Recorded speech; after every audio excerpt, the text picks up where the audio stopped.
Hi everyone, this is Tony Holowitz. Thank you for being here for this quick tutorial.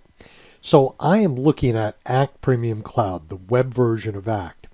And a client just reached out to me and said, how do you change the layout in this version of Act? Well, I want to draw your attention over to the right-hand side, top of the screen. You'll see it says New right here. To the right of the New, there are three little dots right there. If I click on those dots just while I'm here, this shows you some global toolbar options, and that's these options right here. You can modify these, you can take them away, you can move them up and down. But that's not how you change the layout. The way you change the layout is to the right of the Save button, which is grayed out because at this moment in time I haven't made any changes, so there's nothing to save.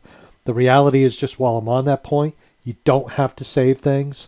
They will save automatically. So to the right of the Save button, which is grayed out, are three more dots. And if I click on that, this is how I change the layout.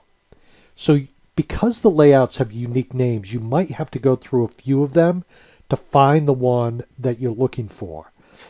But having said that, if for some reason you're not seeing these little dots over here, I find that some web browsers, they'll sort of go off the side of the page. So the easiest way to get them back is this.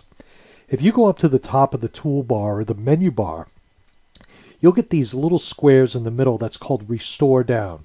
Click on that. Now once you get that shrunk down slightly, and it might be a very subtle change you wouldn't even notice, but once you see the square here, click on that, and now you should be able to see the dots in case you can't see them.